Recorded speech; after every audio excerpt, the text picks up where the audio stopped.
Danny Flynn is an ex-IRA volunteer and ex-boxer who was finally released from prison after 14 years on account of good behavior. He has provided some money and a boat ticket to get far away from Belfast when he is released. His release stirs an uproar amongst the other active members of the IRA in Belfast. There is a wedding in one of the neighborhood families and Maggie Hamill's father, Joe Hamill, is rumored to be in attendance. Joe is an old local IRA commander who himself is war-weary and strives for peace. During the wedding celebrations, a woman tells Maggie about Danny's release and the news takes Maggie by surprise. Joe arrives at the wedding and is greeted by his grandson, Liam. He enters the party venue through a secret passage, guarded by security. Joe congratulates the bride and then greets his daughter, making sure she is doing all right. The British Army patrols the streets of Ireland in helicopters at all times, as the natives are in constant fear of war. At the party, when a man tries to get cozy with the prisoner's wife, the IRA members corner him. According to the code of conduct, cheating with the wife of a prisoner who is away is punishable by death. Harry, a ruthless IRA lieutenant, warns the man to stay away from the lady or he will be grotesquely punished. Danny roams the streets of Belfast after his release from prison, having no home to go to. He finally eats a nice meal by himself. At the party, Joe gives a speech, commending the women who waited and have been waiting for their husbands who are still being held captive. He praises the strength these women have had, especially his daughter Maggie and his grandson Liam.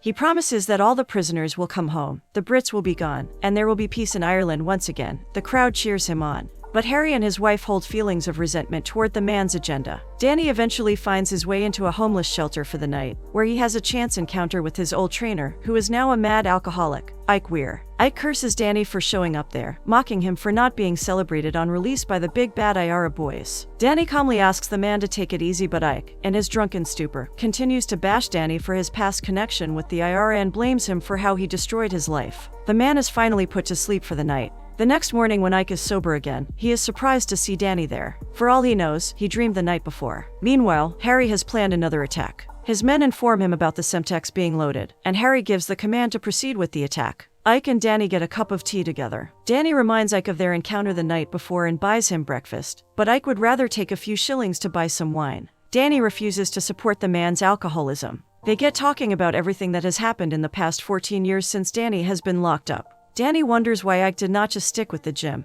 But after Danny was arrested, the Protestants didn't show up anymore, and Ike couldn't keep the gym running. The IRA now uses it as a community center. Ike wonders what Danny will do now that he has been released. Danny wants to get back into boxing, but Ike is not sure about that because Danny has spent 14 years in prison and is now 32 years old. Danny still wants to give it a go. Just as they are still talking, a bomb explodes at a distance and everyone in the area is shaken up. Though it has happened on a small scale, there are some casualties and Danny can't help but feel frustrated at how after all these years, nothing has changed. Ike grimly suggests that Danny should take the boat out of there. But Danny has no plans of leaving. He misses the boat and with a hammer in hand, arrives at his old neighborhood. The IRA members and their families along with the Brit soldiers dominate that neighborhood and they watch Danny, stupefied, as he hammers the bricked wall outside his old apartment. Harry comes to greet Danny in his apartment though he is not friendly at all. Danny's history with the IRA is a complex one and he is somewhat of a loose cannon. Harry tells him that Joe wanted Danny out of town but Danny will not leave his home. Harry then reminds him the reason he is still standing healthy is because he didn't open his mouth when he was in prison. But Danny also refused to be friends with his fellow IRA prisoners. It was Harry's fault that Danny was sent to prison all those years ago, but now Danny wants nothing to do with the IRA now and just wants to walk the straight and narrow.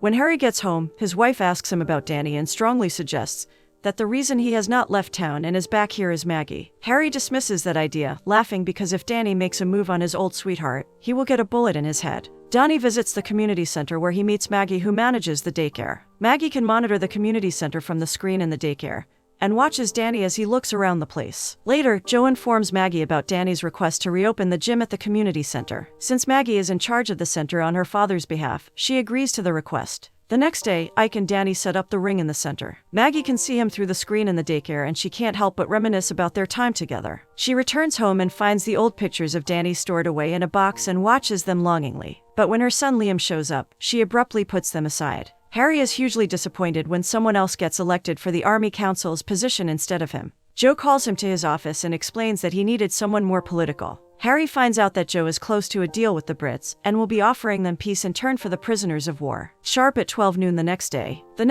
the boxing ring is set, and Liam watches as Danny trains in the ring. He thinks of his father, also a boxer, who is currently in the prison. Danny and Maggie only ever exchange 2 words in passing and nothing more. Harry's wife talks to the picture of her son who passed away in the attack 14 years ago. She holds resentment towards Danny because she blames him for it. The clock strikes 12 and peace is declared in Ireland. Everyone celebrates as the ceasefire is announced by the IRA and the Protestants promise to release the prisoners in turn. As Liam watches the news, he feels especially relieved because his father will now return home. Danny takes up a cleaning job at a local casino. Later, Maggie comes to the gym to talk to Danny. The tension between them is palpable and they are both aware of it, despite tiptoeing around it. Maggie does not know how to deal with it any longer. She has not seen the man in 14 years, and now he is next door to her every day. He never says more than a grunt to her. Maggie wants him to say more, but when Danny does not give her what she needs, Maggie leaves abruptly. Danny trains day and night. One day, Ike finds some old archives under the stage at the gym. There are articles about the night Danny and the others were arrested.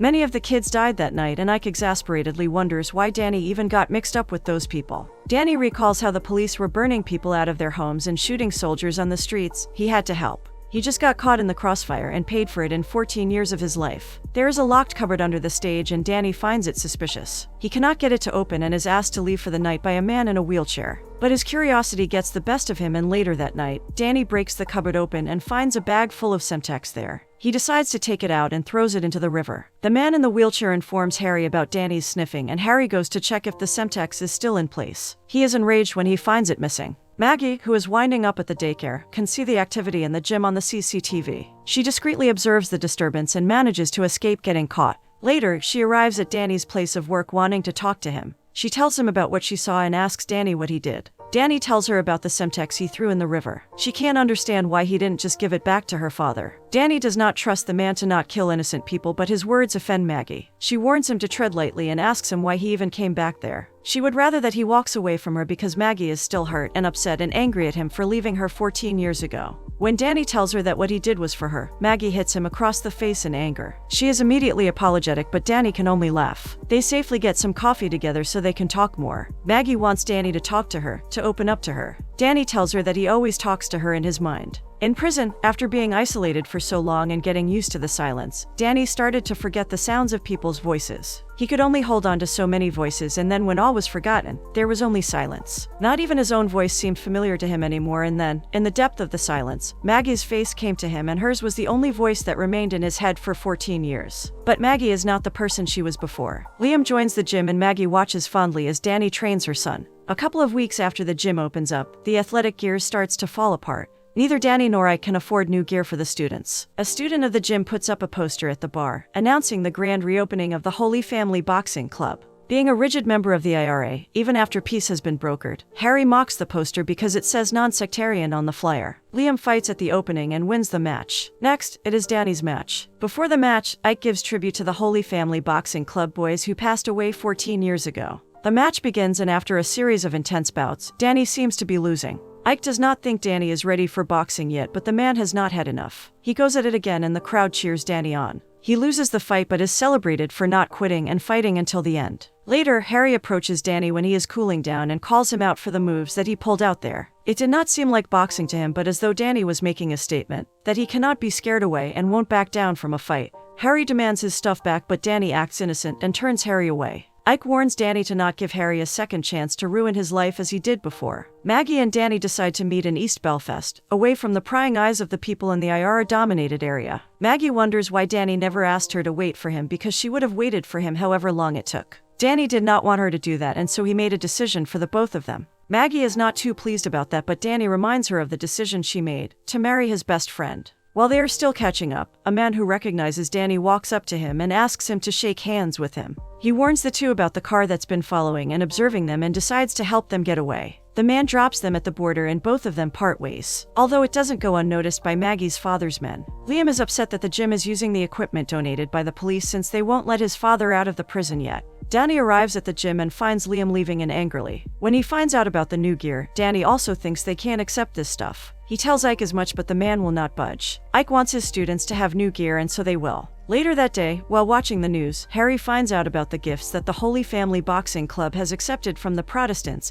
and is enraged. At night, he orders an attack on Danny. The streets are surrounded by police and chaos erupts. The next day, Joe confronts Harry about the attack, but the man denies the claim. He complains about Danny's new vision and how the man is spreading dissent. But Joe thinks that it is Harry who is doing that, not Danny. Harry does not want to adopt the new ways and believes that the Catholics and Protestants will never unite. But his agenda is going against the peace treaty that Joe brokered with the Brits, and the act that Harry pulled the night before made things more difficult for Joe to get the prisoners back. Danny is practicing at the ring when Maggie informs him about the warning shot that they fired at him and asks to see him later. They meet at the beach on the other side of the city. Danny tells her that they can't keep doing what they're doing, and Maggie knows it too. Their love will be considered a crime, but neither can remain separated from the other now. Maggie tells Danny about the voices that were in her head all those years when he was away, and the only thing that kept her sane was the sound of his voice in his head saying, "Everything is going to be all right." He assures her that everything is okay and they will be okay. They can't yet put a name on what they are, but it will be okay. That night, after having thought things through, Danny arrives at Maggie's doorstep. She lets him in and he simply confesses that he loves her. And while Maggie feels the same, they can't do anything about it.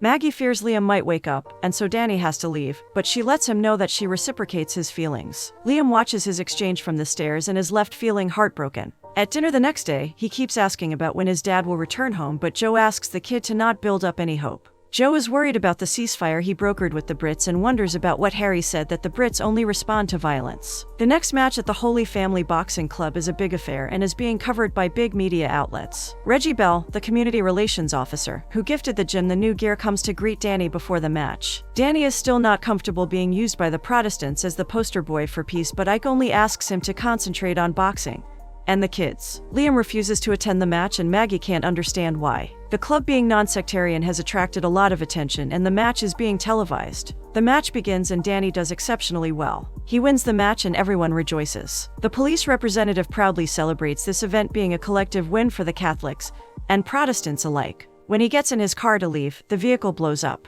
Danny and the rest know that it is Harry who's done this. Joe finds out that Reggie Bell was murdered and he escapes with Maggie before things get worse. Chaos ensues on the streets as the people try to escape. Kids are stampeded and the people start fighting for survival yet again. Amidst the chaos, Liam gathers his friends and heads towards the gym. Ike regrets having taken the gear from Reggie Bell and feels remorse for his wife and kids. Liam and his friends gather the gear and decide to burn it all, but a mishap occurs and one of the kids catches on fire. The boys manage to escape just in time as the gym catches on fire. Danny and Ike come running to the place, but there is nothing left to salvage. Danny only manages to save one picture. Joe corners Harry and reprimands him for his actions in the bombing. He tries to get the man to understand the consequences of his actions, but Harry does not believe in Joe's new ideology of peace. He only understands that there are two sides and will always be so. He even goes as far as to threaten Joe and accuses him of going soft. Harry tells Joe that it was Liam who lit the gym on fire and that even the kid can see how wrong Danny is, but Joe still can't see it. He is shocked to find out about Liam and he comes to speak to Maggie. He hugs her dearly, afraid that he might lose his daughter in the crossfire. Joe asks her to cut ties with Danny, but Maggie is confused by her father's sudden reaction.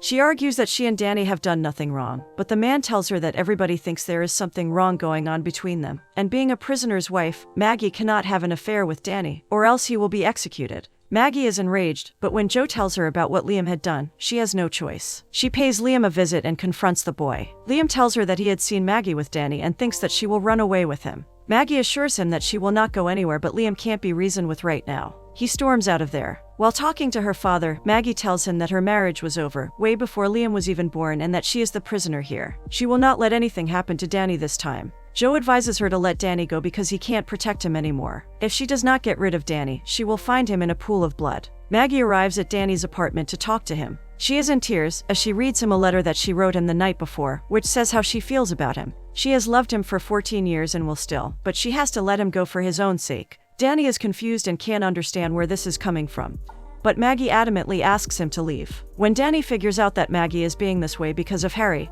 he loses his temper. He has suffered all his life because of Harry and everything that man wanted and did, but he will not let Harry take Maggie from him this time. The man is enraged and wants to take Harry head on, but Maggie urges him to calm down. She tells him about what Liam did after he saw them together. Liam was afraid Danny would take Maggie away from him, and so he acted out. Danny consoles the woman, taking her in his arms. He kisses her passionately and lets her know that she will always have his soul. Danny informs Ike of his decision to leave, and it upsets Ike to find out that Danny is running away. Danny walks away from there and goes to London. Days later, Liam finds Ike and confesses that he burnt the gym down.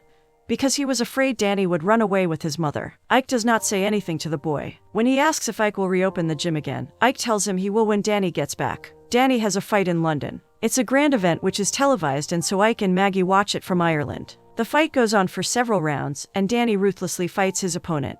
But the other man, despite being badly defeated, refuses to quit fighting. When Danny realizes that he might end up harming the man more than he wants to, he quits the match and walks away. Harry and the rest of his men run into Ike in the streets. Harry makes fun of Ike and the training he gave Danny. He mocks Danny for throwing in the towel and walking away, and in his rage and drunkenness, Ike accuses Harry of ruining Danny's life and running away, all those years ago, leaving Danny to take the blame for his actions. He blames Harry for killing their district and for being responsible for his son's death in front of everyone, and Harry can't take it. The next morning, Ike is found executed. Danny returns to Belfast and arrives at Maggie's doorstep.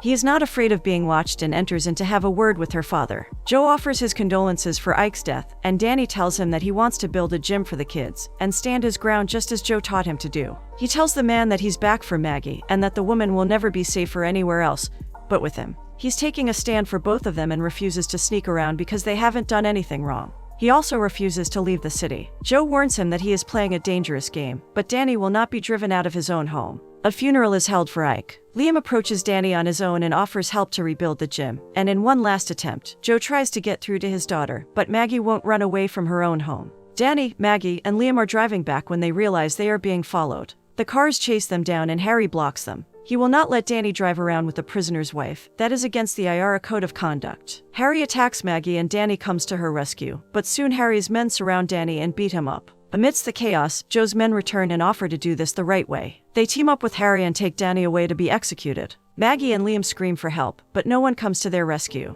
The men take Danny away and hold him at gunpoint. But in a last turn of events, on Joe's orders, the gunman shoots Harry instead of Danny. They spare Danny's life and leave him there for Maggie and Liam to find. They finally reunite with Danny, and the three of them safely drive away from there.